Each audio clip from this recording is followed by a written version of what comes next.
ono o create Asante hate, anti-Asante hatred no pushi, all because of say baby a wo fie no ehwo ye ne tan. Eti wo need to on person obesua bibia for baby ofie ho. On person obebo hu dawro. And what I said, the Americans, the British, and the Chinese will come and promote him. Now you're sure it's very possible. And you know creda. And you know kre obia kasa bia woboa. So want to promote one and preserve what dear yawodia. Obia no be preserve near Jeffrey some near to watching.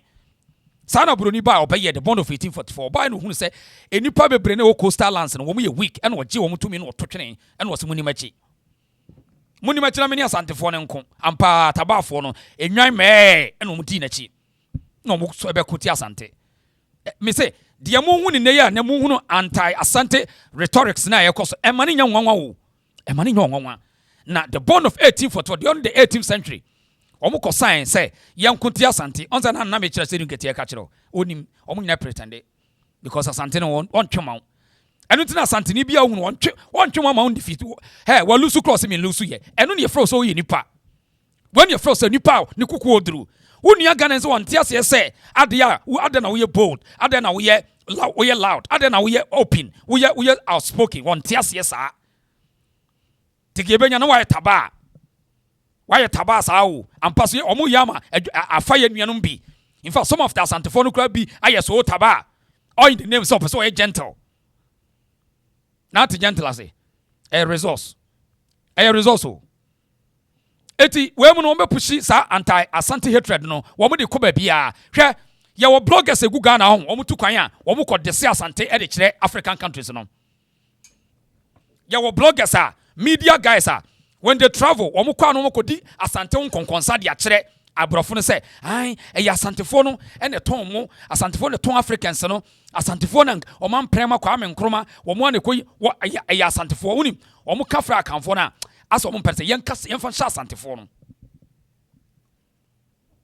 eye Ghana ni na eye sa de no eye Ghana fo a wo mo sell out to mo na sell out abonte but unim wo mo ye nyeye ombeba no na ya ye se kutu se bam emfa onsa asamsi a asamsi ni krom kra yemfre wono yemfre ne ye bebe fre Asante hene eye sa netie otan de wo system no me se ye be koso aboho obi antimi ni we mu enye baako untimi black rasta minim ni pebetimi na ye baako eni sa nipa no e bia no obe control but ope enyansafo enyansa ni bia no betim black rasta aye one never obere ni nipa we aye one sa woni ne kikire o mind david emfa because we no obi evu ti sa aboa so ho aboa bia won te kasa sanity etutimi ni enye you can't build anything with this guy ana ibo fo nye ana ibo fo mu kum nipa why na kum nipa cha Asantefo na the F00lishness say on say we Asante me passes our comment ya ho etia ni krom ba bi ofi wo sremu a anka kwekrom be pia bonten on say Asantefo yemfa ho ye be sa dia lecture wo dia kan kore wa wo dia onya Asante tell me the truth say obi na kan say black rasta ye tani na ba bi on say ntafo no mo gumu ahodo ono ye tani na and baby a black rasta Santa phone say no mo ye anka obete ka obete say mo kasa tia ye ene ye kra na ye gi Asante ma san kwase akasa bi na ya na entafo no mbi ka no ye na ye gi Asante ma si ho ye na ma Asante ya kwase ala say awo na ma Asante na de okuru ma ye de ofri wat ma ye hoyi san kwase akeka no wo so mo kekasa so eti me no tie o say obi a wo ye fe wo beto me a hunu say bibi na akoka papa ma na jegrede eti sa open ya enkoka papa ma na nyegrede eti the Asante rhetorics ni the hatred against Asantefo na epushi no me pa kire wo say sa na netie 18th century the born of 1844 sa na netie say yantimi anya pa na Asante be ye de ke yagimi ye mpreda broni bra bedi so the next 100 years sa na netie bedi so the next 100 years ene ene ene no ene ene na unim hwe na na ba na mwa wono osene fa ya anwone na ne fa ya yi woka asem bi wa ha se asem na awewe black rasta no aso ho se ewiase akutia bia nim ni ro so wo ka wa monidi o o ka no wa monidi nso de hwade ti asem media sometimes try to say Asante must sit down Said somewhere he's the Ashanti king. There is not like that in Africa. Nana Banamo. Eti on say ahoya ne otan so on. Anti said Nana Ba ne kan asem no. Ni mi wana sa Black Rasta wakotena media no so try to run Asante down. Ene ne sa ne nkwase ya history bia ya okeka kire nkofo bi egu nkran ho. Na okeka brofo bia hu ne ti hu ne nan. Muntie akutia bia ni wura. Sa Nana Ba ka say a punch ne pa wo de ha. I honestly don't like to talk about females. I respect women so much, honestly. What is she saying? Oh, Nanaba.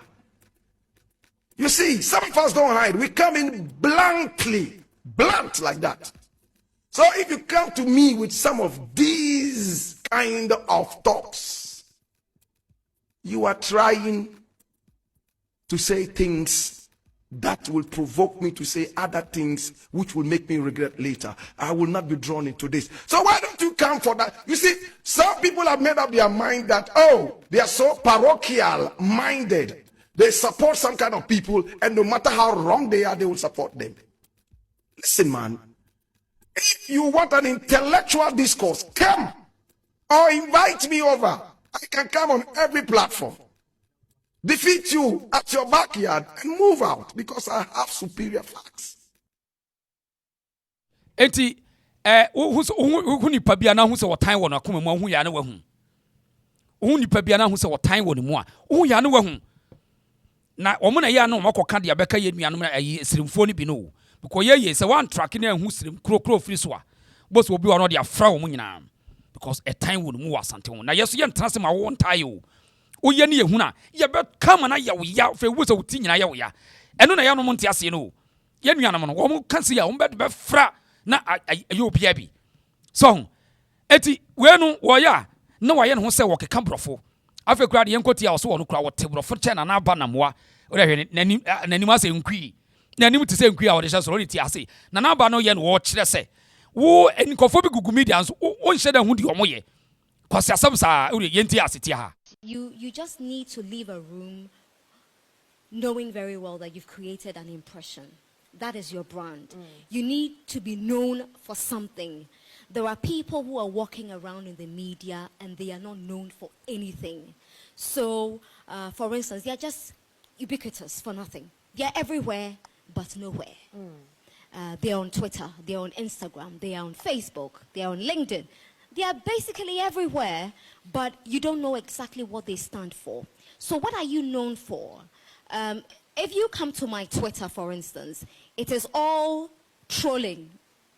I like to troll, not negatively, but I love football. And that's what I use my Twitter for, because I want to have fun. I get too stressed in the newsroom, so I come out and I go on Twitter. You can't frighten me with your kindergarten brofo.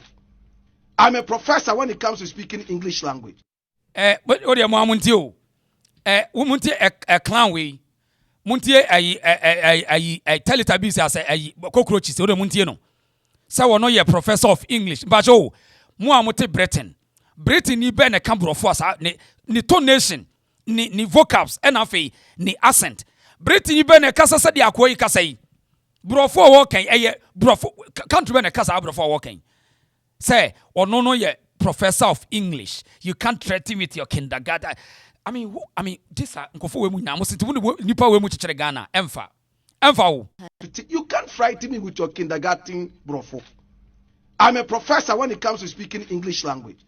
It hasn't benefited me that much from that time till now. I only fling it out when people come to compete with me over English speaking. Wow, look. Now, so you'll be power to coin. Obi a watu kwan pa o na we kabrofo we ya wo se wo kabrofo wo de teni asante no because we me se kabrofo ya o ma hye America for no say I was what yeah what did you say I can't hear you what's obe mo feel bad we ni brofo kan we na we ni ya brofo no no de hwahwa no ho because what you said you free no what to say any pan 70 woman and what bully woman do want me from bully asante for no and no tina o create asante hatred no because brofo na wo ka no ye ne so taso kai black Rasta na se ni ben no no so wabo bra obetumi achira santini bibi black Rasta na se ni bai kai enna ya no monti ase no ya na nanoma bobra wo ye ni yesen wo no bobra wei se we ye brofo akobe se brofo fo kan sei brofo ato nsuo mu sei enti eye ni ta se ene eya no wonu mu. They're on Twitter, they're on Instagram, they're on Facebook, they're on LinkedIn. They are basically everywhere, but you don't know exactly what they stand for. So what are you known for? If you come to my Twitter, for instance, it is all trolling. I like to troll, not negatively, but I love football. And that's what I use my Twitter for. Because I want to have fun. I get too stressed in the newsroom, so I come out and I go on Twitter. You can't frighten me with your kindergarten brofo. I'm a professor when it comes to speaking English language. It hasn't benefited me that much from that time till now. I only fling it out when people come to compete with me over English speaking. Then you come with your kindergarten English and you are the wrong place. I will educate you. Mark your examination paper for English and relegate you to the right place. But why do you call them English? Eh? Professor of English, oh, no, English. King, professor, no. Makacho se me say, emobi kasaka nya wode. Emobi ni kasaka enya wode. Professor of English, no, say king. Any English. We no. No, say, oh no, yeah, a professor of English. Emobi kasa kan nyawo dada brofo no wo hye obi na wonte wo kasa ase an waka mana te ase no an eye for the purposes of say understanding keke and it does and check the quality of mindset so wo ka English and measure the intelligence of who you are never te de yeka no so wo ka brofo enya ne chese wo ye intelligent eye for the purpose of communication and understanding, that's all.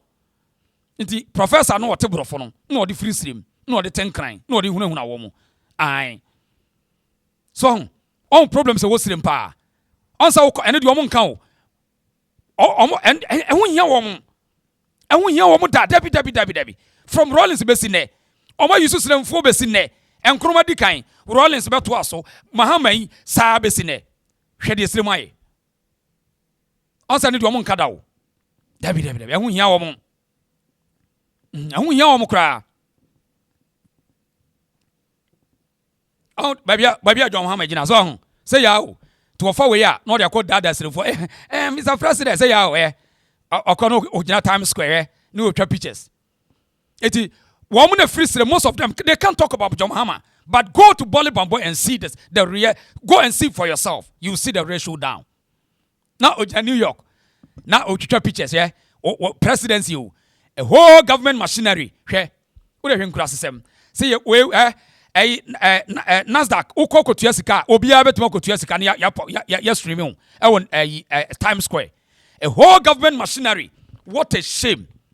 Ghana and your whole ministers at the end na obia ko tuasika we say mun showcase Ghana president na yako jesi ye hu bi da wurade o ma we won said ye nkura sesem si won kofo bia ni so ehu he me say uko New York at Times Square uko kotua sika registration ye be project obi anipa bia betima ye bi ti the American onipa bia obetima yesa abi just a one pay a home president o hwe de wako gina wakere ai son any fair say ye project no e Times Square enya fair it we kwa no de akobu o no de akobu ni kromfo no to omtimi kana sem anya nwanwa wono asa nie oto opposition president otimi ko gina CNN ho no de atwa picture enya nwanwa etia bede na black rasta mu etimi aka ni krom asa won kada won kan o a whole president, can you imagine this ono ani o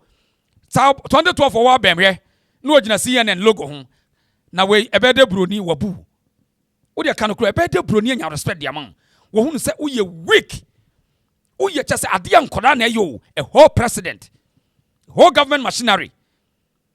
Eti ebeye ti say ni kromfo no betun aka na say because wo manage sa comic relief pettiness we no wo manage ho till they can't talk about him. This is the president and ministers. Eti black rasta mo no we ye no fair because omo ye inferior when ye omo fair. Ojina se ayi Times Square. Vrade. Ejankofo omo gu Ghana ni mu asepa o. Omo gu Ghana ni mu asepa papa NDC.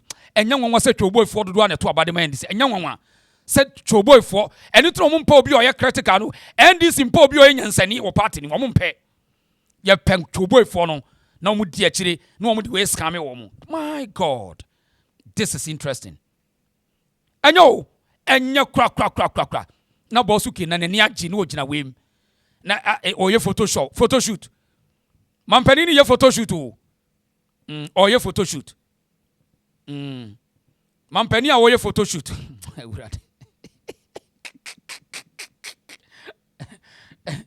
ore ono asani o mampani a oye photoshoot de he ni ye de na gina na ye di ni ho agro he oni gina ha no grow your own munya hu benum ho rough o man penny na gina wo ye photo shoot no akuya bokuya o man penny wo ye photo shoot say free SHS enkoda ni ntimi o munya placement and na regional minister no to mane wo mo wo so hwe na free SHS wo banya ba bi kwa competi chama no o man penny so gina New York wo say covid na ama Ghana ye ho akire ye hwe do gina o chekere hwe do gina o chekere we advertisement wo ko tuya sika na ye bia ma and New York Times Times Square obi oti New York bi anim o Ghana ni bi o New York bi anim say ukwa register NASDAQ no ko register ye be project o sika advertisement board write man penny whole government o hwe do gina o kire o straight say write ekro we pa na me no jomama semon na me pese meka bi because ye kana Ghana for dinti eti na wo penkrofo a wo mo ye weak eti wo ya no o scared the people na weak people no mu di nachi enu ti na free SHS no mo ya sai no wo mo sai no se de be ya nipa ntimi nwene nipa ntimi nyene ya challenge no eti wo se wo be ko no wo ti wo be ko na ni kromfo no mani age boss ken ye president Mahama ya so osre president Mahama gina New York ogina street ni so osre oh he is humble akobeze asede humble na to aduane asede no aduane yesremfo ekwai omampani no eno he ni ministers ya logo nkofo nyina na yere enso papa itimi kasa chief justice ni kuna to kwan wode ne yira kwotena New York ukọ article 71 title holders ni lodi na nka ho enso wode ne ti New York man your public speeches. What a country. Hwere omo kire enu guase fo pani hey enso nim say Oma ya Ghana for no bebre no adani weak minded. Eti wo mtimi nka asem we say a disgrace to the country. A disgrace to the country. Say a president and the ministers of state can go and do this Photoshop. My God. Say adeya ya project John Mahama e Times Square. Na mo New York ntimo ho de. Eti mo nka nche se Mahama wo gu ya ni mu ase na de oye de e tai. Mo nka nche no New York for ntimo ho. Timo ho pa ohima so ska nana ya New York mo New York nti mo ho pa e na mo tran Mahama yes anima we ho tayo enyo obi kacho se eye papa tai oti New York na hwede omokoto yes ka se yem project Mahama che se wo mo se endis for na dwen se yenye bibia se nipa ne be damp na ade ye petty ade ye inferior low esteemness ne de achichi nipa na dwen. It will much at the other two up at Ghana. It was a Ghana. We are President Mama. President Mama, you're not your show Mahama. Ghana president. It was New York Times. I'm a New York. It's more hopper. I'm a New York. More Kromona Mama. Bosu Kenya Yama will Kromo. Yakomu Ghana and was a power. And you. And you cry. And Quasia more minor. Ediana, just a mum will be not your moon sam. And I just say, I grow the unquao, I grow dear. And to me, we are nobody ever to, President Mama, or Brandon was you, Monsieur was three, then you panel, just say, or more discuss it. Or more discuss you, here, free SHS placement, wouldn't be the a new panel bar piece, woman, or school, no, I say almost saying, whatever, almost saying.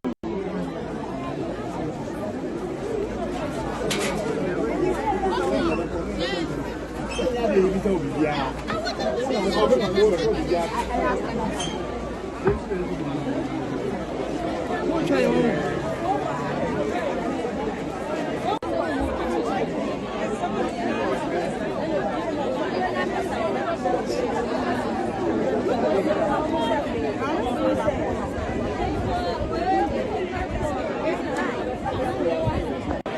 that baby is another.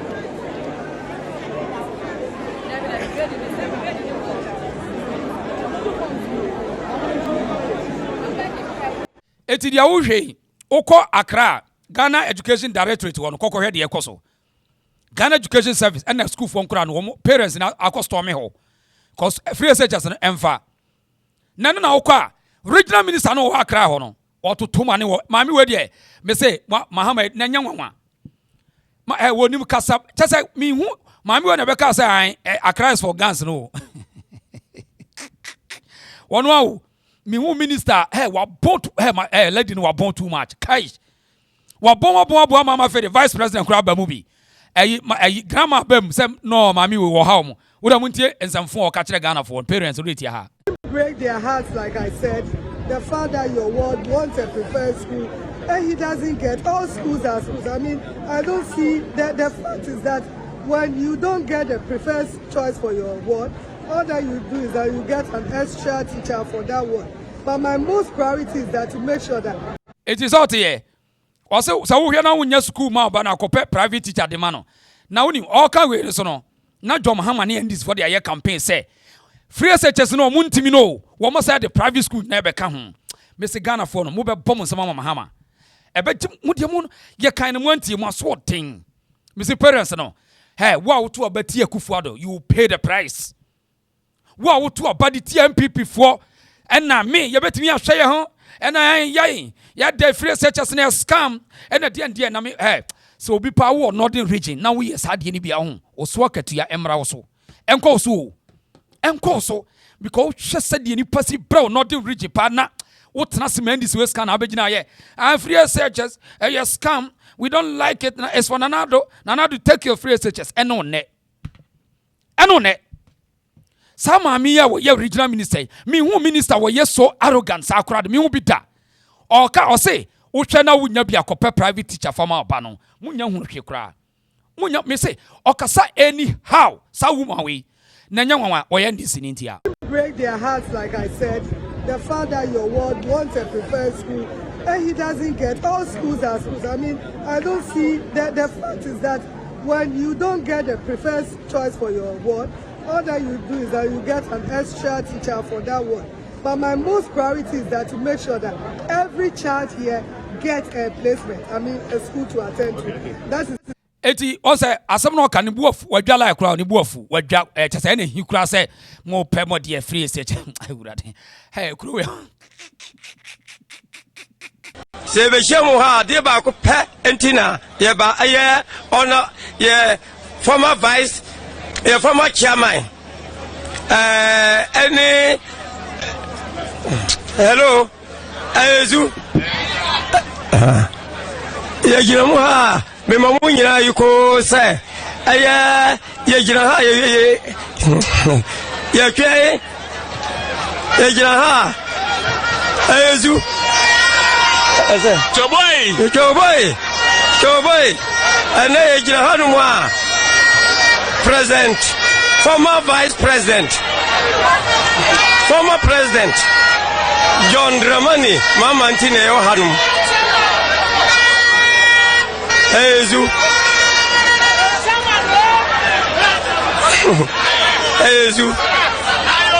aye president nti aye be hia eti minister ye wo ho awurade na woni say oya sa no say grandma adwala say lady wo be ha ye wo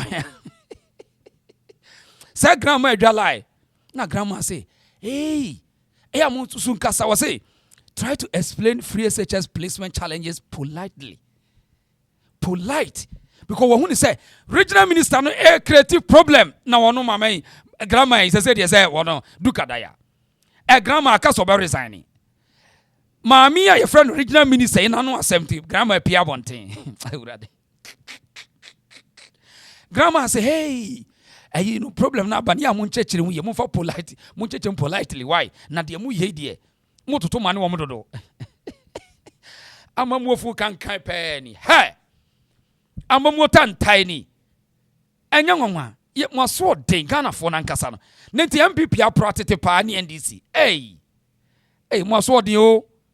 Me say, mu benyo ho ketua bebre. Mahama NDC wo be pay mo pay price na ma mo kama.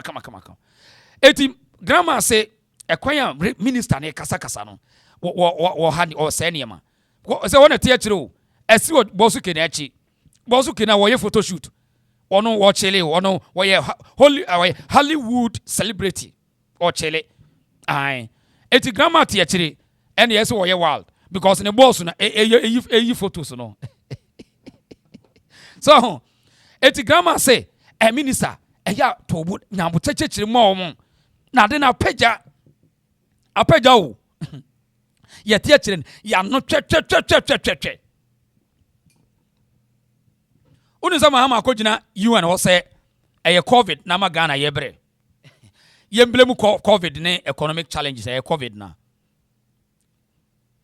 mesimu nya hwehwe o Ghana no emse media for dodo na didi mahama buto won eti omontimi nka sem weye o and MPP for no say ready so meka NDC for asem very terrible mahama no ene de ogina UN blame covid say na akoso we de yetimi eti wow ba ko school awuntimi no ai fa ho adwe why ai original minister no say if you don't get preferred school go and find a private teacher period wontimi nya hwebio wa wonti access so koshepo koshepo why koshepo break their hearts, like I said.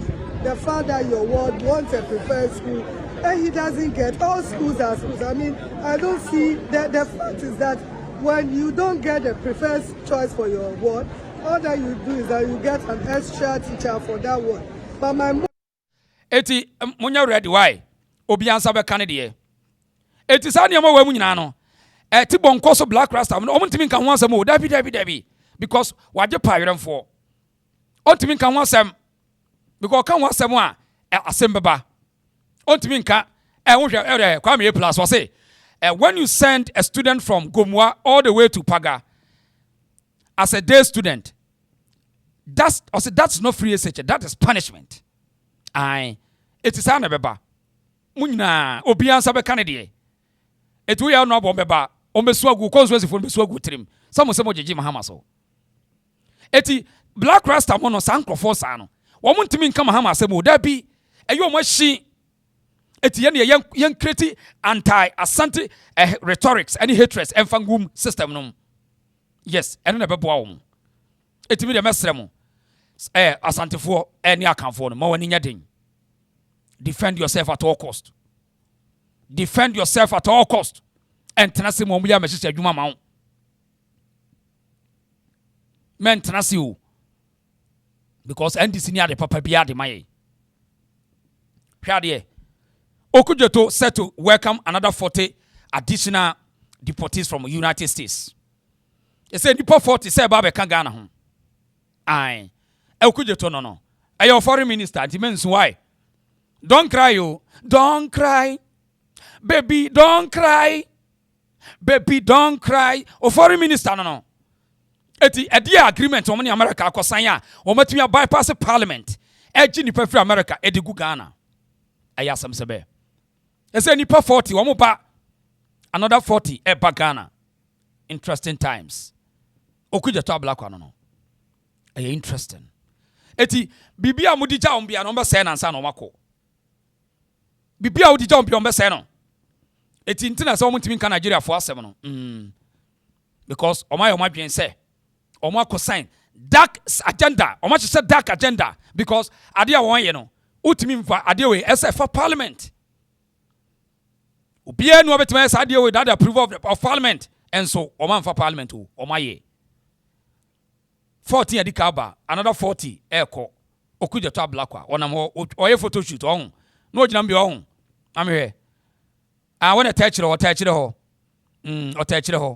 ho no Oye photo shoot wa e New York. Aye. Oye photo shoot. What a shameful government. Abantanta abafo kankan. A womo entimi mu amaya da bia ye bo pass nipa nkodi asantefo atem. Yanto aso. No nyamfo Sam George, or nyamfo Sami Jamfi, and no nyamfo Oguja to Abrakwa. Yenim said your mrantie a can and out the danko kufu nim. Declare state of emergency. Said your pen all because of politics. Katia Ghana Mampenisa is a failed leader, especially Sam George. See, Mampani a failed leader because so we a serious leader and Kagalam say no, obey me the 2 weeks. I saw no a declare state of emergency. Sam George to me yet demonstration after they come a sinisono na a BGTQ and Galam say. What Babenya minister? I was saying Sam George. Onya to me, you know. And now we need DSTV for the Contokwa. In this state of emergency, I catch an anado. Who can anado? I didn't say the Sabi, which we banono, and not the Sabi in previous. Who can say state of emergency here? Some George should come again. Move to me and for money Niagro Amano for. Move to me for my for your drink and Niagro. What to be a demonstration against Galamsey? Not Galamsey, cause of now can a press conference of outside. I'm with the puppet in Nako. I press Sammy so preach so bremu, so preach and so proud. Now, no, to me, my back said the same thing. I'm catching. It is not possible now. In Jamana mu catching and now the Danko Kufa, no mu be subbing previous. Mumwadi and Timu deep and in a term. No movie today. Yet to a man, Musalia. A radio view in our one in I know at the we must force them to declare state of emergency. I so we declare. Sanamu declare that they should come and apologize to the former government. Attend your mudi woman. I'm a penny. What is Mamma Penny kind? Mamma be a penny train or say as almost exhausted all channels. When be was one of fast wire, if I way near try the bay near to the 2 years, if I near try it is a training in a year. Then you say, declare state of emergency. I bamba couldn't add no more 20. I'm sorry, no more bump. I'm sorry. As a man, I'm going to young Guadazo, and now a swap bremunis will swa a few wish. I say more. I shall man and add good for the honor. A man for Biom Tapsa, a but said tea. Okay, eti dia waka no ye fa dance living to na mo hwade oje ene ye ka say oje Muhammadia your own risk. Jo Muhammad obi a ye so kasa wutie emfa won ne pani a wo ye politically or ye failure. John Dramani Muhammad politically we failure. And enipa bi na maso den. Hwade omo ba less than 8 months insuo bibia ye west. We no ya no mo mpa hu hwade wa hwade. So this is the Ankobra River. The minister is clear. It's either you stay out or you risk your life. Reporting for Joy News, I am Inathalia. So this is the Ankobra River. The minister is clear. It's either you stay out or you risk your life. Reporting for Joy News, I am Inathalia Pansa, Western Region. Eti Western Region for more. So now, what you actually say, Muhammad so bad or the AI, ever caught your illegal mining. Omo your beneficiary. And this is for your beneficiary. Omo enjoy because omo certificate ma Ghana for na yi omo. Omo sum Ghana for fidie e na yi omo. All because of the yasumia ye dedodo. Obi twa troche na ye age. Omo yeso tribal politics no omo ye. Oh, MPP for ya Sante for. Hey, MPP ya Sante for. And so kokasa MPP enta for na for party. O meka just there be tribal politics. Ni enu anu bejeje so. Me say sa word no munsie no. Bury that stupid word called tribalism. Bury it. Do not allow any idiot to tell you. John Mama a beneficiary of that stupidity. Eh? It seems say mo ya kan for no on tinem rebe no bokan ya na me otiga na me feel no asa kan for no bia ye so temi de bi no bi no be kana we see ya troubles no nkro for ye enyamani so o They benefit from that. Inside the people against Akamfo. Na mote ho no ma yedin. Eh? Na mote ho yedin. Na omanyo ohene mu a, ohene buru rich ho na ohemu kena. Na mote ho. Visa me na moye me. Obia no betima bibia ti asante. Na mo me kwatia mo Akamfo ni nyina. This is nonsense. Na yet wo na Akamfo no omanya sika ukosremu ase sa no koka kire mu. Yeso omukosrem ne ayi baabi a ai Akamfo no omo na fa Ghana japade nyina Akamfo no fa Ghana japade na moto na mo redi mo ye democracy yate to mo kasansem wo kiresremfo no a bebre etisrem ni bi wo no nya towns a onso okeka nkwasasa ai asantefo ya Ghana problem obusansa ada ya ai omo fa mo ye corrupt omo nananom fa Ghana eye politics omo ko ye nisrem politics omo ye nisrem adi kiresremfo no bi no sa Akamfo na sesa Ghana japade eti ye kwa akwaje eti omo di mu so dodo eti mo ntoma ne ye so medi omo so obedi wan so oba waboa o esrem abanya ba sa esrem o entafo kroma ntima anya te se Dubai ya besrem o ye besrem entafo brutal wo de mo popa fo hwade se yanya entafo administration an entafo ne doso se de no mo dirty campaign sa asantefo ne Akamfo ne doso ene aban we entafo ne doso na se esrem antimi anya kama pa mo ntafo no mo beti yen kan rof na je se ye hunu se mo ahyeda mo beti yen kapa samutimi transe no mama pampam amana amayem puntu juma kese amye hunu sampa asantefo na develop siremu a mo beti hit no pa mo beti hit because ebro mo so anoma ba down ebro so mo ba down mo wi anamo sa ebi mu so ye tobe na bi mu ye tobe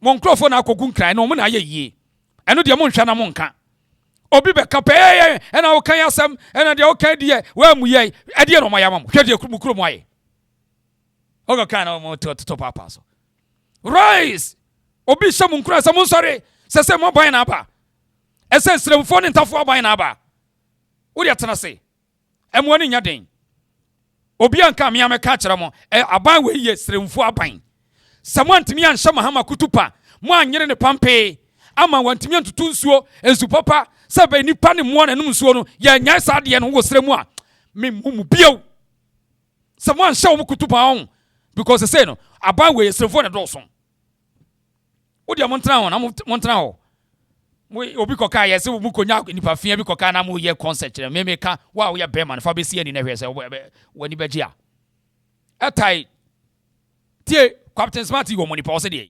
Say ya me no ka say galamsey ni njai ye no. And these executives gumuram etu galamsey. Who doesn't know? I'm saying it. Me, I fought galamsey. I am sitting and telling you today, and these executives say to galamsey. The National Democratic Congress in Penning for constituency executives. One was showing etu galamsey says here.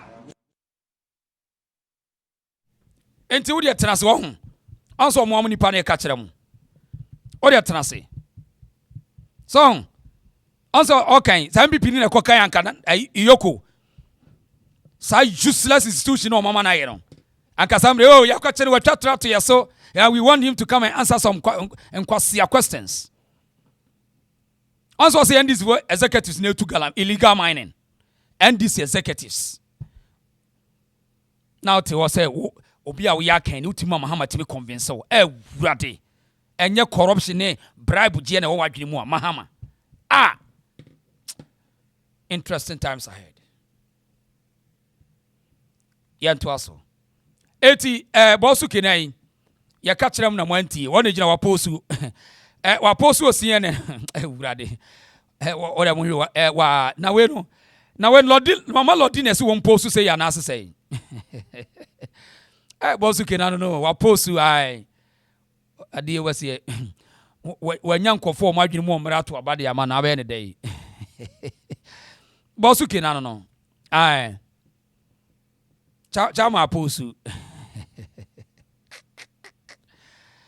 anuntina da bia no wo mo nkrofo no ese da bia wo ko insight enkoda ne ye ne nkoda didi empanifo bia tam keke because amamuo no dia nya de o betimi abu man bia ti da bia no yempen koda no mu ni dia temba sabasa eno ami hu koda bia ho na wo hwe akoda ketua we pa na wo hwe nsem a wo kan ho abani etisi so mpa asa akoda yi enipa bia koche no no mu de mra so mo nsem no mo aye ne bibia ne ma me be pia bonte abeka se me ba ne ye bodamfo he akoda ketua wo na wo hwe nsem a wo toma ne menhia wo this is serious. Oh, small boys. Shan someone who catch them and share power. Wow. It's all mommy. None of my Johnny Bassa. Really? None of my Johnny Bassa only miss our street in the soul. Nina so NDCD Egmanao. Sakoda Kitu pouch and someone walk out.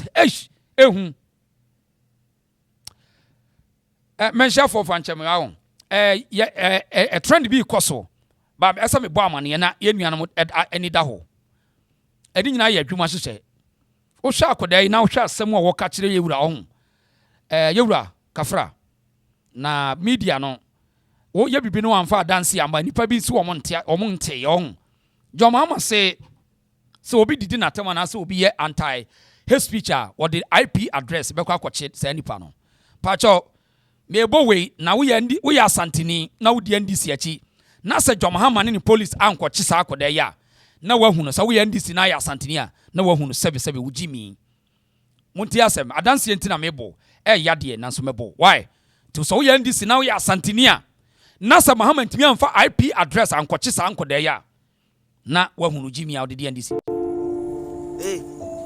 asantini na woda menhia wona wo jimi Santina would have mentioned a Jimmy about 2 4. Basia to 2. Wait, Jimiana. Eh, a Santina now would have mentioned a wood Jimmy. A Santina would have mentioned a wood Jimmy about 2 4. Basia to 2. Wait, Jimmy.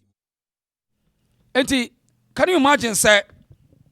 Where young Emanti and Kodanki to all? It is an okra said, Dom Haman in the police for no, Ekuta IP addresser. Nidini, or your boat on one of the other 20 page or call with dear temper.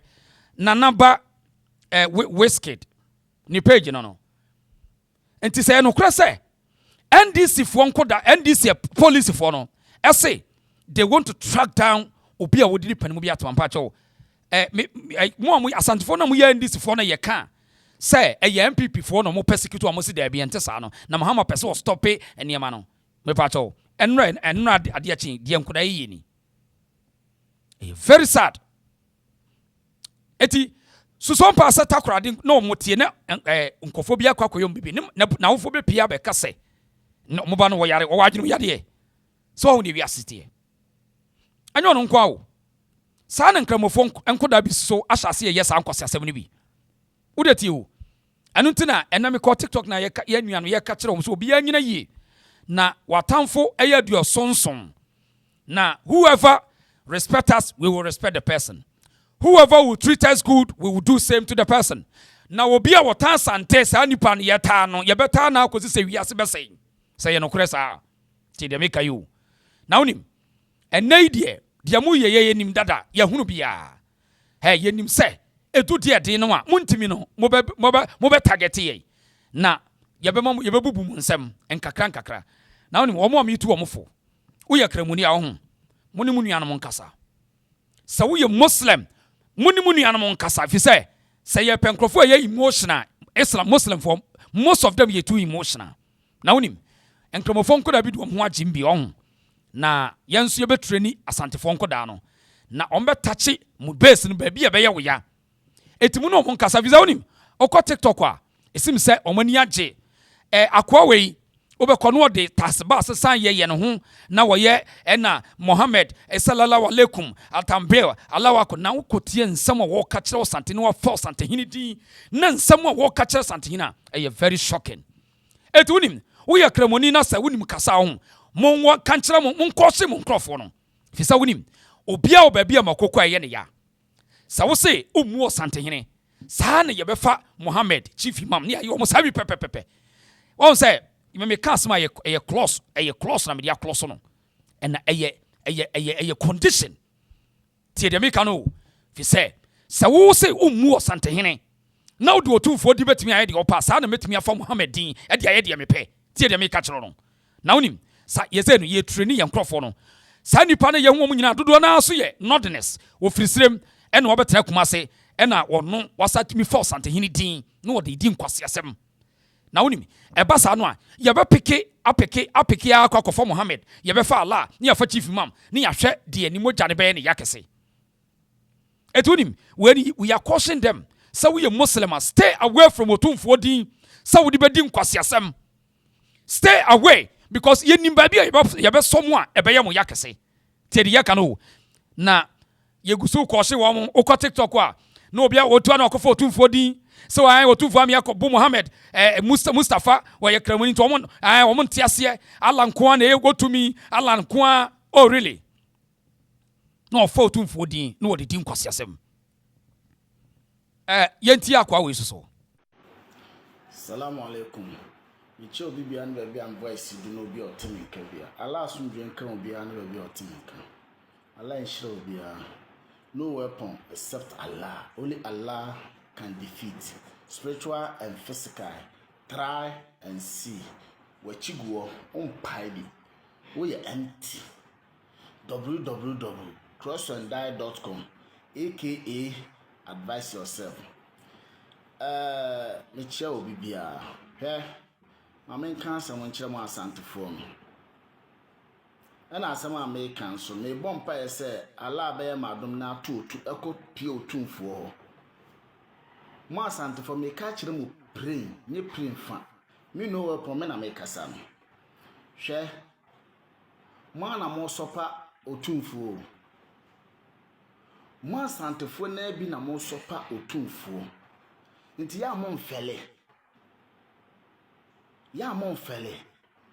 ye ka hini a asante mamu kwa na hini wa na hwakra da manche hwenzema hwetakura de hwekofo dua hwesunwan hwekepkos hwe aibefo krom ho na de ne hene abetra media so etwetwe no Uri ti o on say we are kramoni kra wo sam ye me mobo to the sense so we are kramoni and say ye nuanum kramofo ni ntu o mon koda ne fo ho e dey problem pa na wo as a Muslim o wo say o sorry a o horo to 5 times a day e ko ka kira Allah akbar e fra Allah Muhammad o buo di ma no na wo say o ntia ase nti wa ba be tra internet so say ade asantefo ebo mo hini wo dawuru nti e ye problem ti. You are using a filthy words on otumfo din. Say asantefo twetwe otumfo. Na wakoso na we use otumfo din. Say o ridicule edin no. Meanwhile, say ya peke Muhammad din. Ono kra nei metimi atwa mesa kokromoti dia ma. Muhammad cannot come to this earth again. Say wantimi ama fa o ma me no bra metwaniti. Metimi atwa me kokromoti ma say kokofa Muhammad bra wontim fa ne ma. Tio. Na wo timi atwa Muhammad ho. On say, so bu Muhammad, on to me found Sabunkum Kassanchera Muhammad. But utimi do Sabunkum Kassachero Tumfo. Udia to me, Muslim, and son of Medim Quasiasembiano, meaning by your meeting Quasiasem Friba. Tio, and we are training as Union Santifon say, O Cotu Sacramoni, Yanani animal support on ye intentional. Sacramonino, ye pekeno. Pick one in this woman in Nala ni Mohammed no. Na yen shed also a payment, Nian Shadi. Tio, on say, Obiam frel. Asantini promote ni hene ya wuya asem ade die na kire se ye go tumfo ani wase ede na kire all because of the intention we didn't say Allah be save you Allah won't save you tio so bu Allah abu hamada stay away from otumfo din tie de yaka no o de yaka no mu di ni medi agro na ye be mo na pagya say proud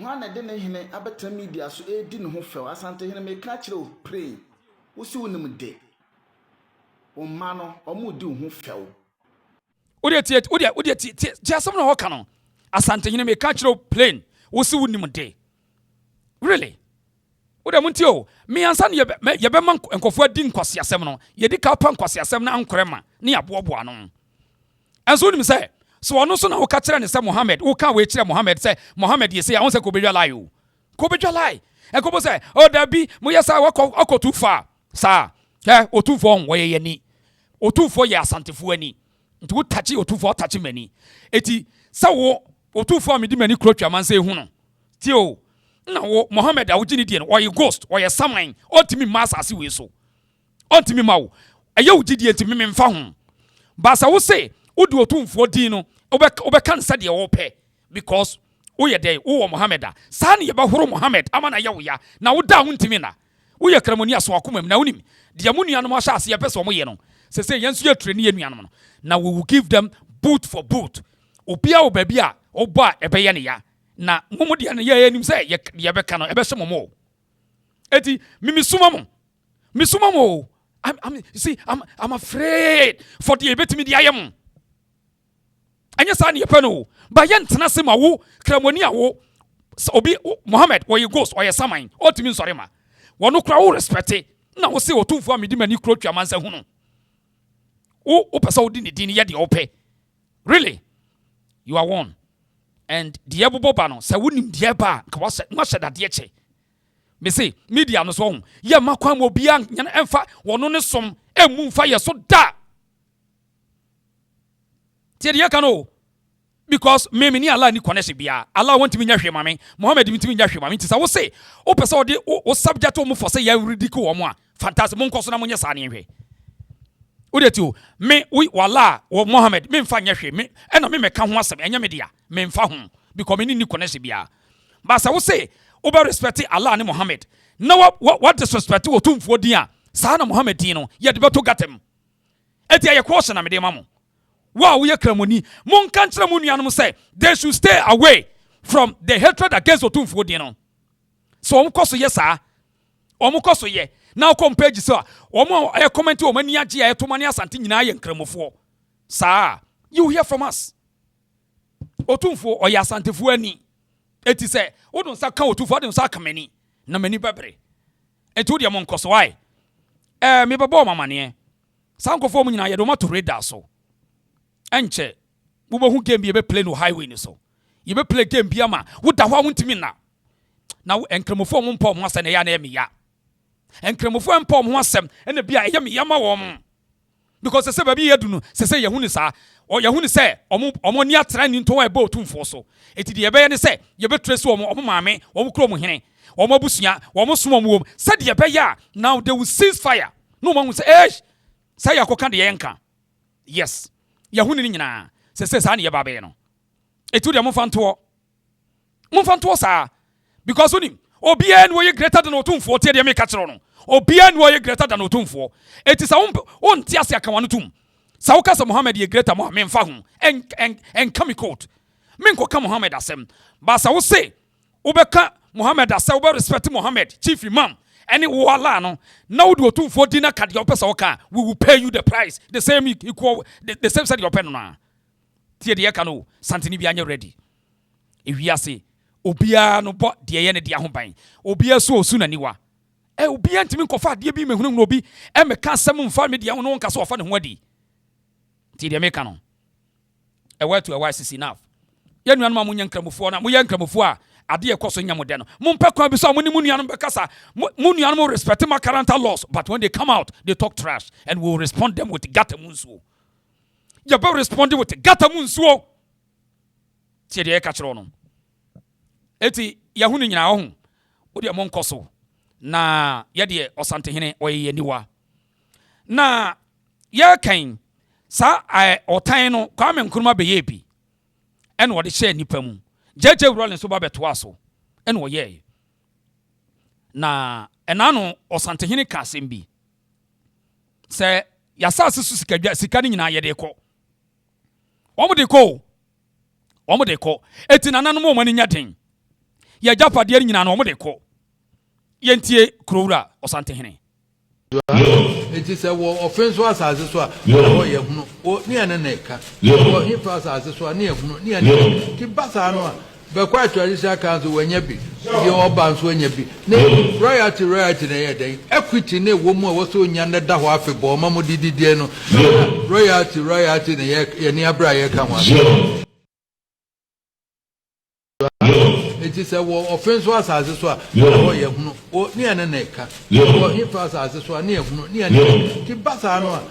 But quite traditional council when you be. Your bounce when you be. Royalty in a day. Equity, no woman was so young that Dawafi bomb, Mamma Didiano. Royalty in a year near Briar come on. Enti, said the year case, yes, ye near my go santimamunano, woman they call account for when you're steady. Yet, yama politicians, as say a Japa, they call in the name of said constitution. A bread to say, yes, I say, Trini Hubio. Na, and ra, or changing eka edin kumo. And some be a no casa kwame and crobas sanima. I move from Yemen Namra, the Ayani any say, any a net. And a yetiasi. Na, Sankomoya, Metiano Moon say, a your bread to say, yes, I say, you protected the idea. As I see a shas, you protected the idea.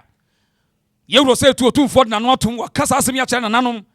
Sasuna or Saja for Amotio for penny, one of Casasimi. Yamo is in Cowan Afi, Yen Church Assasimu.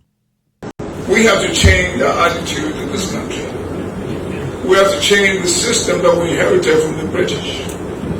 The system of centrality of governance. The system where Dr. Kwame said we should bring all our resources together in our... Meba. Mahu akwa bi wo friend say John D say ufiefo ye nkwasiafo no mutimi ntufo ahun oba ha na obesua nyansa ate ye udi ye John D say ufiefo ye nkwasiafo omfi nyanyafo na so mutimi ntufo a oba na obesua nyansa ate ye otwen wo ye bema ma de number bema na frɛ na me lechaw otwen jimifo o sabre bokɔ ne ma me na abusuafo mfin eno kra obu wo mo na obi cut some fantanta fight something you ayo fa on san kwasiafo say na menya na metwa waso atofo na de yesu nyansa otwe o ka sa haye mo kwasiafo platform bi no aba say o na wo be kire de obi ye on o de mo kone na mafa mo fa mo jimi ni mra na mo bete nsem o meka kire mo munya nyan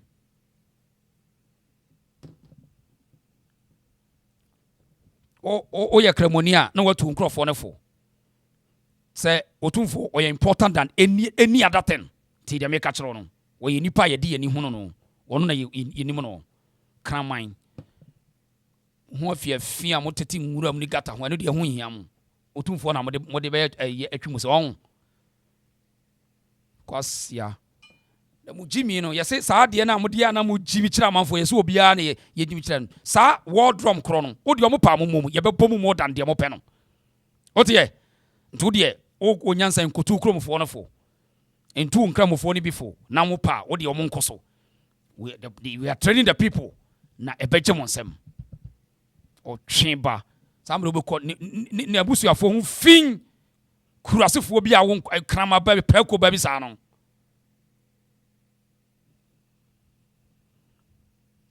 o ye be ma frɛ hwe comment section number bi wo frɛ sisi ana mente wonka na ti asem ade me de be ye wo o fui na me hu akire kwan kire kwan ye hu ye kwan ya do be fa so Jimmy 4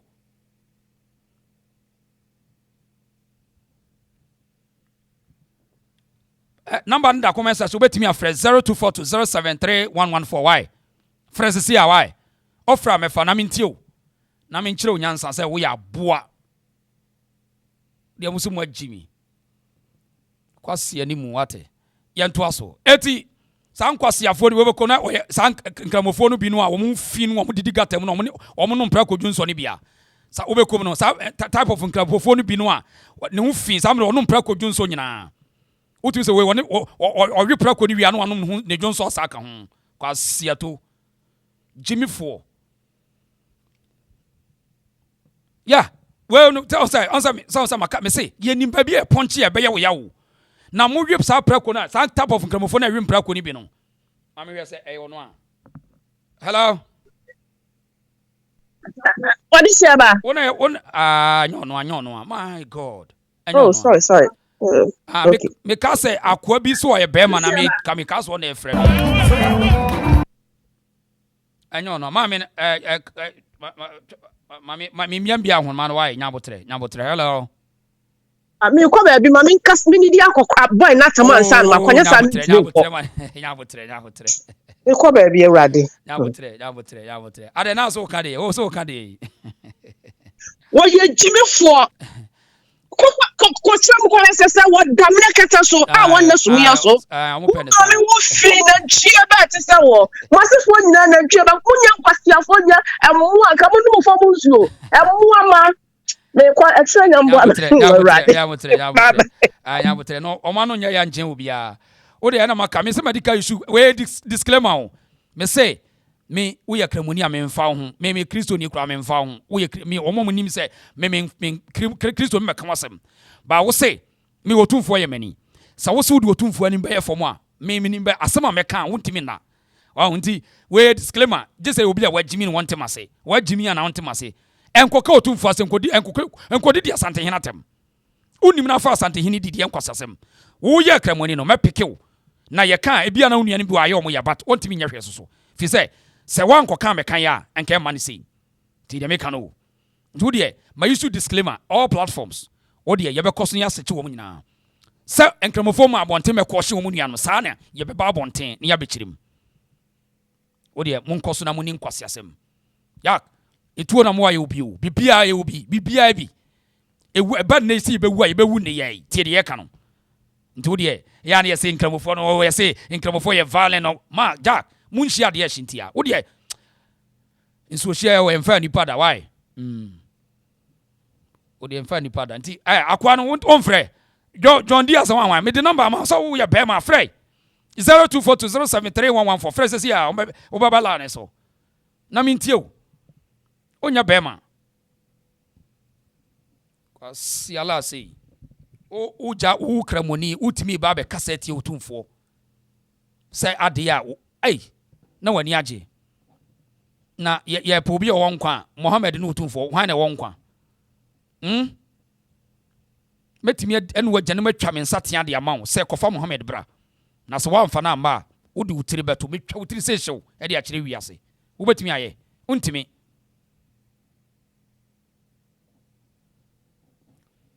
yentu aso onya bema wotimi mfre onya bema ntia otwen onya bema now ofortia yewura na osagefo kasase said yes sasant akamamu gudie dia kono ebredu sese ye kasa ebredu se ye kasa so John D wontimi mfra ho John D frɛ wo ye bema na sampa se Allah wotuntumi wo mu frɛ na menkyerɛ onyansan so wontimi mfrɛ onso otumfo akomate ase mi so otumfo na gina wo bi mu eti wo bema frɛ number no onya bema frɛ na mintio wo de frɛ na mintio onya bema na ogina comment section na wo ye wontimi mfrɛ dia me kwa me block onya bema me de number ma me nsro ntia sa me nsro me de number ma me se frɛ na menkyerɛ onyansa de mu jimi no am hu fi no am no mpra kodwu nso no wi ana aboafa mutirim no kono no mpra kodwu nso no wi nam no wi a jack mu be jimi a ye be jimi tam state a kire mu ote ye asia obefra na sa mfra yenko yanim it should be enough for your useless father enough for your omame and o papa why ena beboa wo otweba afi yanto aso now eti yewura amoti ase ebradu say sanam a colonial system no omde giye no ese yesa chase ne giye ne back ese sasantefo ne akanfo mmani yeden enya sankrofo ne haye politicians no take advantage of us enya no kwa emre bi yewura santenye ne tena se wo kan sa asem no because obi afi say oh nananuma jisika ena nananuma jisika jack royalties enya enkahwe royalties no enkahwe ena royalty enkahwe obi sori ofiso ena otufo ena yewura otumi ena sika yetu gold wo gene de jack enkahwe tie sampa se sika ba santenhene wa ka edo no obeka se wo e wo kamera mu kabede na santehina kasase it is a war offense was as this one oh near neka or he fast as this one near keep basano but quite traditional council when you be your bounce when you be royalty na equity ne woman was so nyanda da ho afebo mamo didi no royalty na ye ni abra ye ka ho it is a was out here chira eya wo sada bre yesese sika kase bi di mana nanom enya no kore na wo machira the constitution na kidnap na nanom ena wo so ntimi nkasa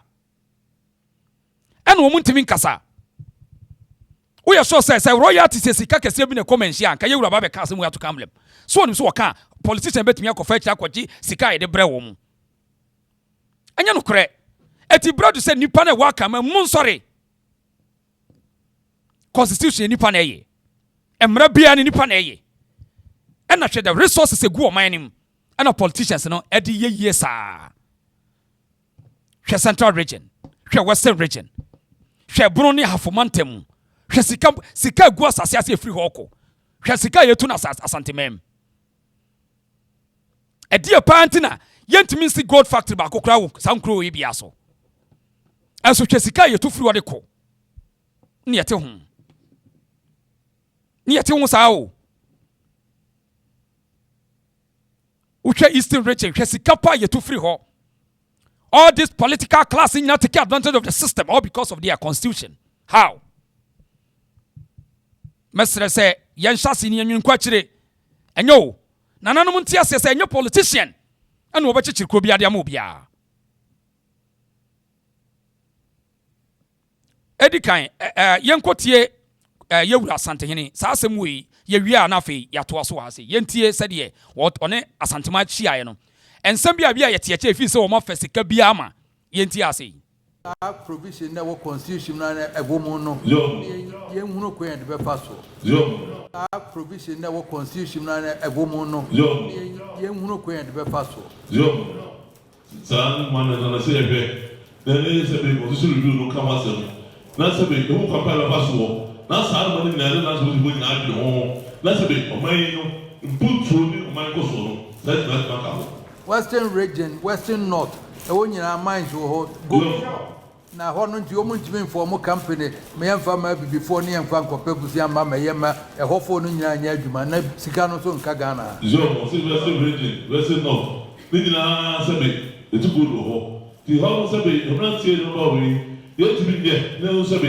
yemfa se be go do no wo no etugo ko diska no remember yema ni on se ebre bia osantema awura be kasa bia wotwene obia ho on se ka asem we kai asantema kanse na ahia wo but otu na ni hwa chiri on se woka western region fo nyina asem se ni nyina niam ekoso no enye eniam ekoso ti akamfo kuro no nyina no eya sisem ade ya constitutional provision bi wom not one asomo boy bia pa me na me minister this me na me minister that no no tam letter ade ya concession me eya se me fam na me prospecting na na ntimi nka hwe na nanom te ho na nanom omote ho and one said geological survey and minerals commission what we survey who be deposits in war every part there no to my netches will be braba say netie one na kan here hu say ha na deposit it is a offense was as this one o ni ana na ka o he fast as this one ni ehunu ni ana ti basa no be kwa traditional council wanya bi ye oba so wanya bi ne royalty na ye den equity ne wo mu a wo so nya na da ho afebo ma mo dididie no royalty na ye ni abra ye ka ma ana we recommend so no so na say be pa paso ne sa se ye no ne se no se be ana e ba equity no e de ho me nsi ba wo e ne ready se mo ka ye dia se be ye na asa the adwene no ho ne se ho ba dia na ku tina be boye na da ho na abo ntima aban ni ye na ban ka se be adwuma e ma sa so ye adwuma and na the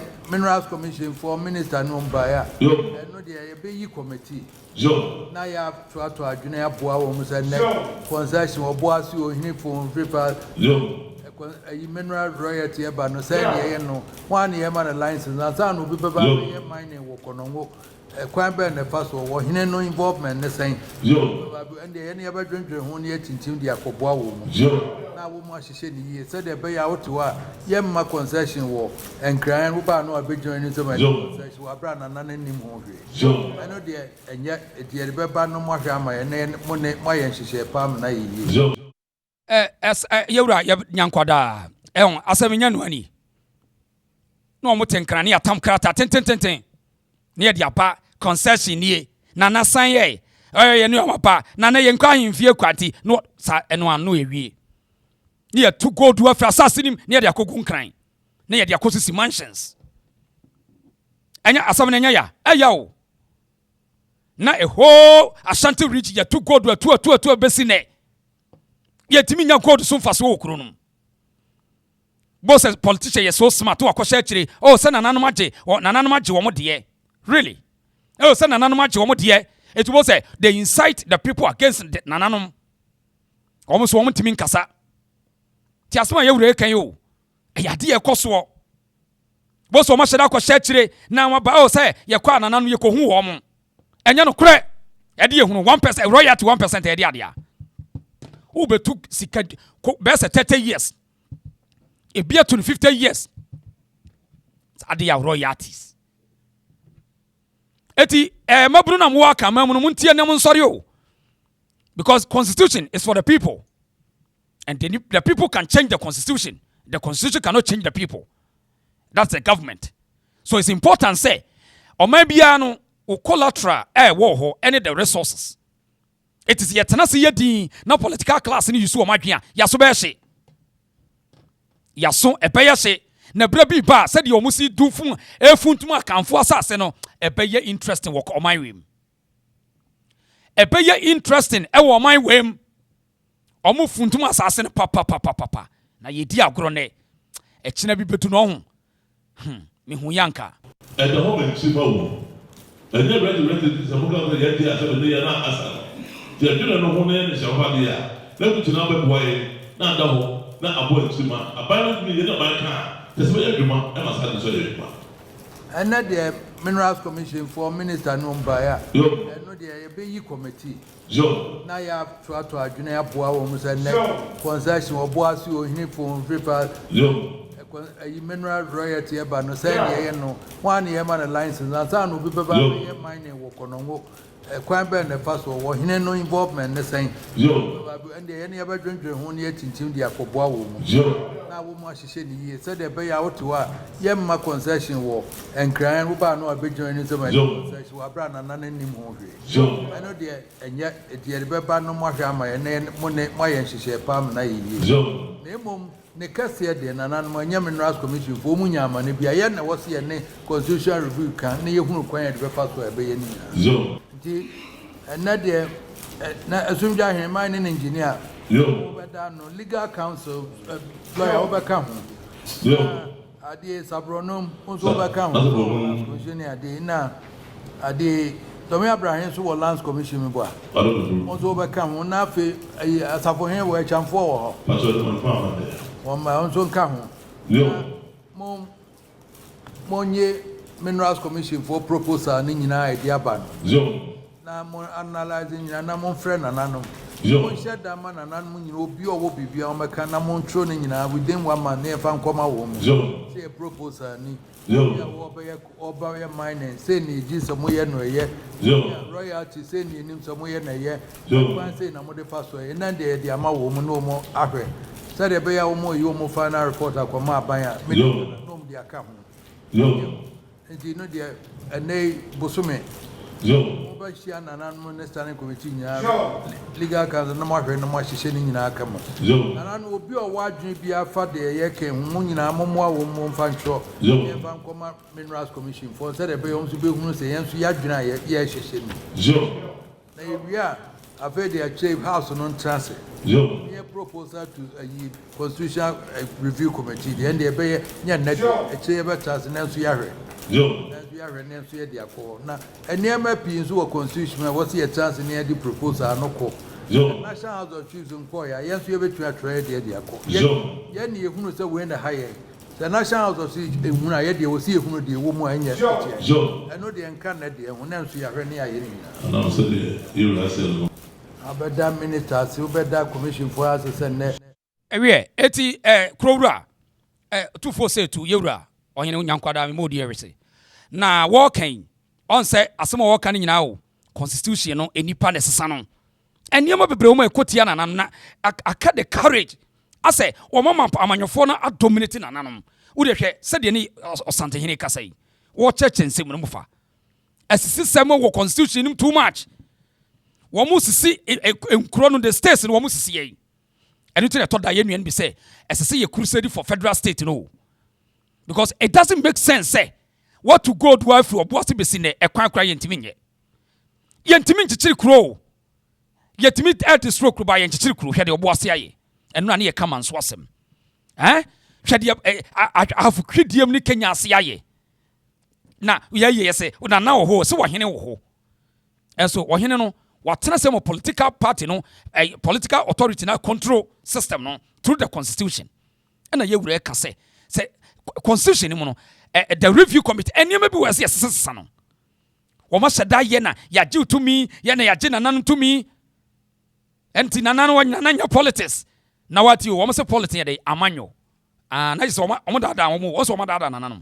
Woma say politics no your friend say amanyo sem. Nanan nya amanyo sem amanyo na ti na twi na ka ya omo ti asese sa wo be your mind wo se menka ho ti wo be your mind no and you not just a politics no the meaning of politics ni insult dirty and different from amanyo. Politics cannot be amanyo.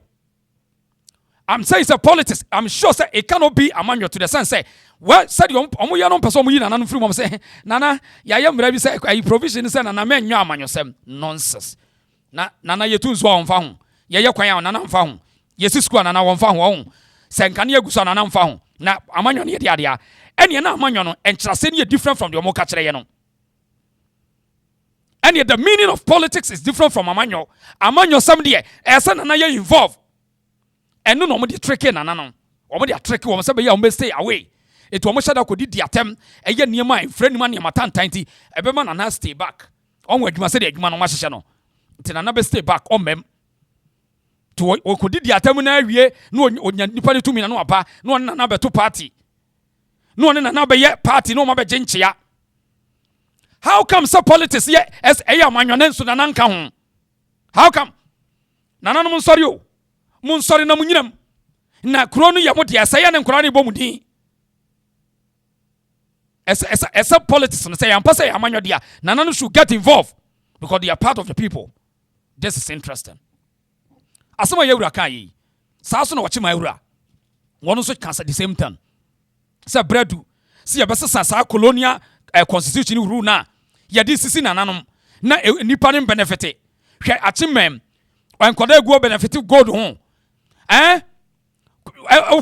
western region it west form benefit there yenti wachi ma yewura. We have to change our attitude in this country. We have to change the system that we inherited from the British. The system of centrality of governance. The system where Dr. Kwame said we should bring all our resources together in Accra and therefore distribute them effectively to the rest of the nation. In other words, let the well-endowed subsidize the less endowed. 68 years later, President, we have not seen that promise taking place. So his last words, before he went to UK, as we talked, said, well, look, I think we need to decentralize our country. I think we should begin to not let our country be owned by Canadians. I know some of you hate the idea of chiefs controlling their resources, but forget about us, forget about our institution. The people in this country and their location of birth should be able to take control of their resources. That's what's been done everywhere else, and that's what we can do in this country for the change.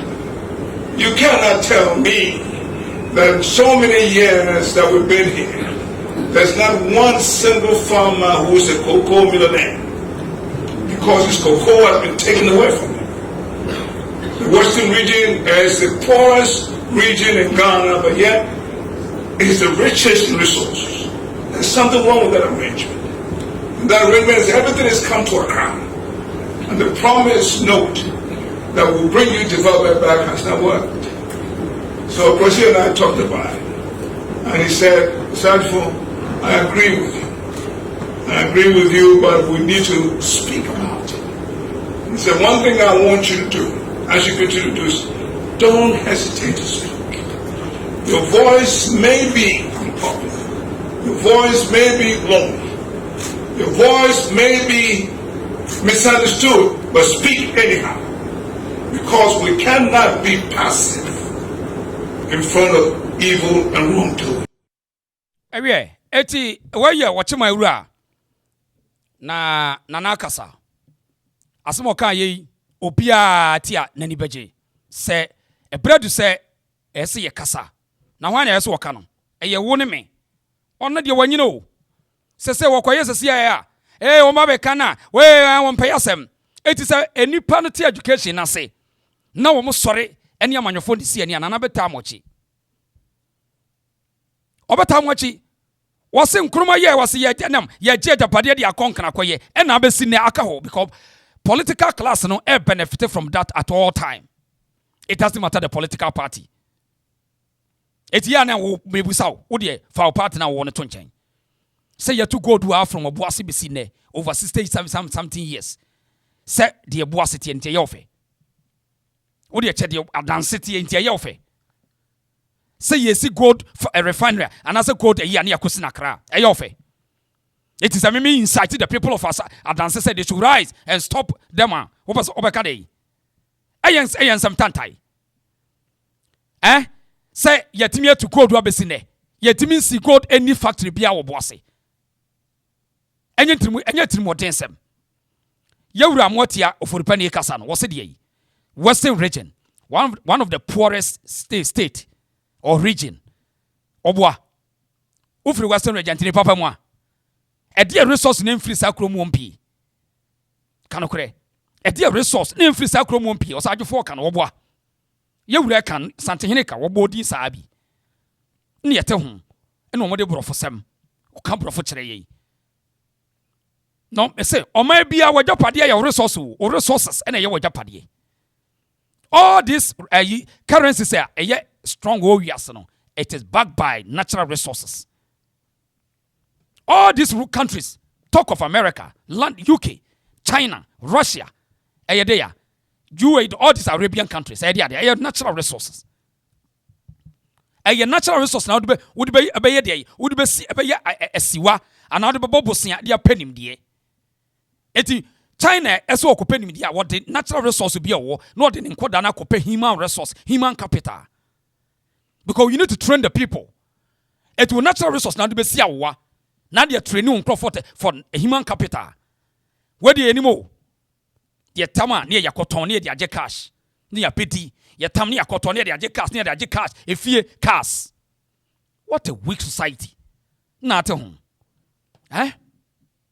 It's in an animal yaka. Woma kasa santima wura wakasa ochima wura kasa edia kan se akanfo no ntiase mu na resource no bebre no mu lusu efri mu nsem omo se mu nsase no ebeye kakra no chemicals akasa asinim jesa mo kra aduane free baabi na eba omo so beka wasem yo beka kire mu onse na anu no mu di nkomo oko internet omo se de yesi nkro bi wo ha omo de yintu galamse wo anti eye mo na mo makwam yetu no omo ble mo akwa no e wo yandisi lawyer be fe no ezi agido tamaklo ti asem wo kan wo o say ono de ani krom voter regi yentu gold wo ne nananom mo mpene anti mo yetu gold mo ye mo a samo ti asem wo kan eti mo na yesa mo stop no so tie won dirty policy ndc here but today all machines ekokro be so masasi asante hini bi nsori no one cast one pen or because hey yampa ndc asem but esa sadie ni si esa sadie ni si because ndc create diversional tactics say nananom na so mo stop illegal mining sa na mote ho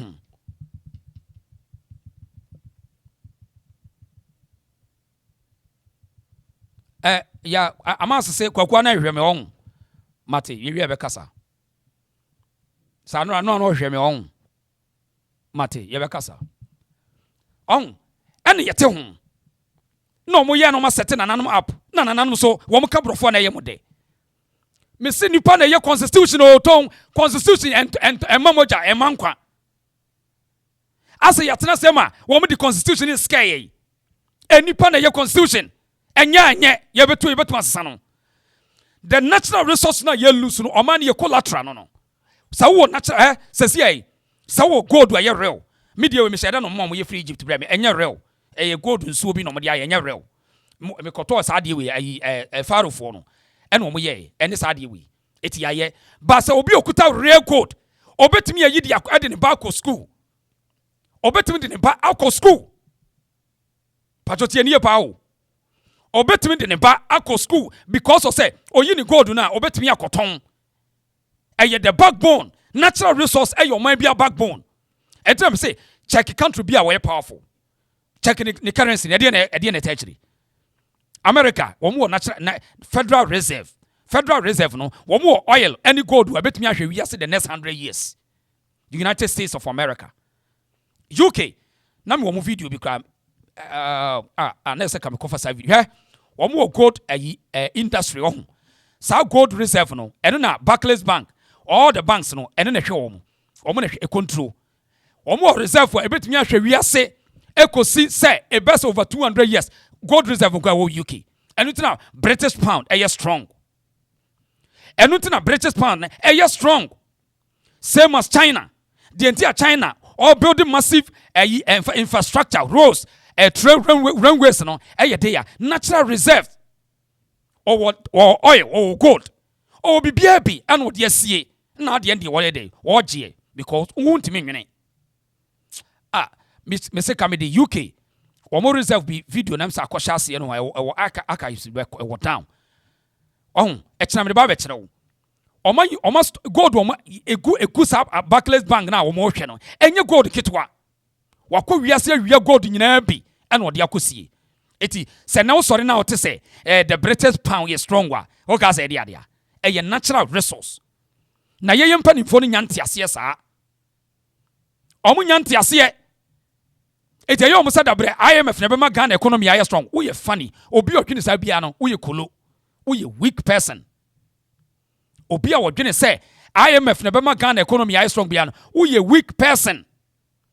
Until say we organize our natural resource. Na eno and ababaye the collateral now dia save man no na ope human capital ye ko trani wo mo ton trani nipa and wo ba benya human capital aha me se ba hunu ha sei mo hwa de hwe on hwe you can kwa ni gold storage we gold nkwa no gold nkwa ne ya pake ne sa no mama ye se enwum bi animu a. In the UK, Queen Elizabeth was checking out real gold at the Bank of England. But also here, where you real sikao ega gold wo ni apake ne sa no. Where you Photoshop o. Enye Photoshop where you British gold reserve and si wo sa no. Tie de ka kire no. Where you British gold reserve. Nto se de. When is natural resources in faso. O pesa unya human capital se nim dia. Ye the natural resource na de wo kokoye ba. It is a open scientist, open archaeologist, open astrologist or whatever. Open BBB a natural resource. Now they are kusiawa. Now they are training what they are continuing there. This is China for the epe gold wa. Ofa gold no. We say China kwa mo for some ye train. Sa bullet high speed no. Me dem encro 400 ba. Me ma gold say ye nia no obeje say je train wo mo e mami. Na do mo akọ nim die no sa na ye no. China sending crop for no about America. Or say America bra beji cheap labor. Tie de ka kire no. Be fa crop for bra ye be cheap labor. Ba mun training and crop for man. JF Kennedy times and net ye. Na ye crop for it ho. Na ya where you say political dirty game bi omo ye. E ye say friend say scholarship. Akohwifo program. Mumusa Ghana for do ekwa scholarship omo sa return fee. Mumusa omo do. Okwa no aka ho. Oma bi o. Oh my bio, and the Ghana for this scholarship cotton abroad, woman in alcohol waka ho, China West, woman in alcohol, my bio. what a lazy man approach. Nana no yasremo 2 minutes ya womonsem na mo nana no yebepre dia mu ye mbom ya prepa. O sori na hu se Queen Elizabeth sika mu odu a dia tie ni gold ni apake ne sa no. Enwum wade nim tina memmo no. Emre biam se ma me copyright ntia. Hwe gold ni yahye ne sa no. Eye gold nkwa. Nana bankwa was here Ghana we are in a spiritual world do any ene. Omo wia no be kambrofo aguso. So on gold nkwa wo. 63k gold bars. Gold nkwa. We na ma pound ye strong. Ti wo mo ya ne ye yes ye kotwa sika abade yi. Cause our resource no gu akiri. Ye kotwa sika aba. What to say $323 billion worth of gold. Now ekuro ebe hiane da. Ekuro ebe hiane da. Hiane da. Hiane da o. Hiane da. Isaac. Hiane da o. Akanfo mun sori o mun sori na ye hu haye haye. Ye yesu yatra dodo. Obi a mechechere Ghana maye. Enkro ni ye ya Ghana be ye. Enkro ni Saint Ghana say tia. Na wanka ye wo gold reserve kra wo western region. Enanka ye gold no ye factory ye sisa factory industries anka de na chense. Ni ete ho ni ye kambrofo. Na ubetimi anya obi no o catch say oh ye Ghana de said ye kambrofo kwase ala say. Ye Ghana de ye kambrofo. Ye de ye kambrofo ai. And Andrew Coker, I see USA gold reserve is worth of trillions. Oh yeah. I mean US gold there. I'm not thing. Omo de hu kura. Wo de China be sra wa be country to country reserves. Na ko we say ye banche ene hyase a. Say ye mole ye akwele ne hyase dia. Ye natural reserves. O natural resource no esa wutimi di ye capitalize. Now the GPP. Eti ye be sra sante hina kasa. Wache my wura akasa. Nana no mu nsori o nkro akanfo na meka masem wa hawo. Mo se mu kro no na mo nana no bebre. Mo se kro no, mo se no. Chemicals na di to gold no. Se mo nsase no na be kakra na kombede mo. Na eno na ho na ebeduru ho no. Asem we bode titi ho. Nkro bi akeka na ho. Wo mebu mu baby anhwe amonte ase. Sa wo pese ohu a ho. Opa yere mere wa bomu ahwe ya ahwe wase ho. Akwabi to nwom wo se ope wo ye mere wa bomu ahwa ahwe wase sa na ope ukuru nkokora bomu ahwa ahwe wase sanity na wonim ende no ya ti conversation bi a yo moye munya ho hwe o ya ti conversation bi e ba ebi mu se wo mu di wo mu nim nyansenti na wo mu ye ntu gold wo masase so kasa kwon insult insult to the account people because all this gold my God no move to no. Ain't funny free ba. Don't do any free fan. Just say any nyansa. O de montra ho. Em say monti game na say. Yeah, KK for na boy on nana man kwa me da se pa. Eti ye besere nana mo a mo wo central region. Mo wo western region. Hwe nana yi. Yes nana wo be di ni ma ho ye ho hene wo ho. Ye besere mo. Politician ye ni mo game no mo play no. Say ye ni anya dia hwe Moya resistant, they can't do anything. Mampo hina ye hwinsi ye. Offense hina ye hwinsi. Eti wo hina wo santimem. Entrance ntwaso say sabi santihine na mekoma. Oto wo se wo mpene paper no mo de ba se mempene. Me pesa me hu the agreement. Enya sa monko. Ye beko akofa China for na ba. Ye ba no be agreement. Sa na mo pene dia. Sa na samu ye. Politician ni ba no akote contract no age 10%. Na wo no asoma ko sa monko nkotu. Na wo say papa say yete ma omu si gold board wa akra yetu gold ho nana no pa mo ya ma yedi ya wo akra yetu gold ho ne yesi gold board ho ne yesi gold no nyansa pe ne wo na onim so sin western region ebe ma ya kwai na ebe ma manfo afiri abolochira ba won ho nyina e business be ko mo hai pa wo mo hai ana no mo hai o mo hai pa na mutu no ye tu gold ni eniema kase free western region center region na ye si gold board wa akra ye tu gold ho mu wi alma saka je sakra ye choked emra wo ko si gold board no ana gold refinery ni si asante region oboase a ebe ma kwan ya ye productivity ba ko ho edi nwuma ba ko ho enipa betu kwan ba ho afa wo awusi fie ye be ha wo dai nyansa beni timunyene ade na moye sa mo too much and so future ni nyamu no any other contest and the future relies in the hands of the people, the old people. Never. The future continue to rely in the hands of the young people. That's all. I don't know, yes, sir. So, man, resource are you human capital. Resource are you one natural resource. No, say you copper in human capital. Yeah. Now, that's also you know what you train on. So, person you train. Hope person you cast. Yeah. What do natural resource could see our not your copper nim dear yeto nim dear. But as I said, natural resource, yet to talk China for the woman penny. Ya omun toma ye. Woman natural resource, omun farmer yeda. And ya dear possible. Ubeda America petrol or oil guasasia say on fan and sankai.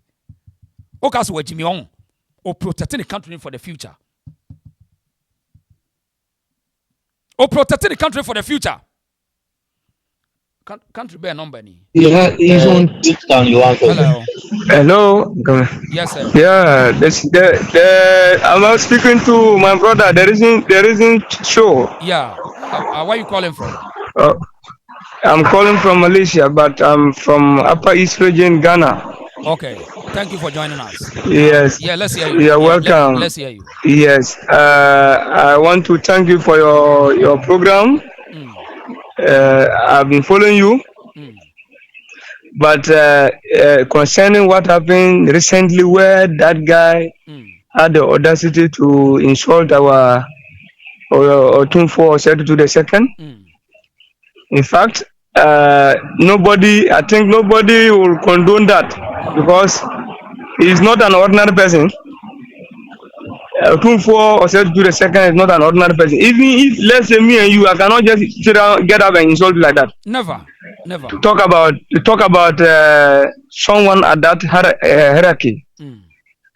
So, but what I want to add is that whether we are northern, southern, we are all one. That's right. We have to, as youths, we need to try. We shouldn't let what is happening in Nigeria to happen in Ghana. Look, I have traveled a lot, in fact, and I see how even Nigerians, when they are outside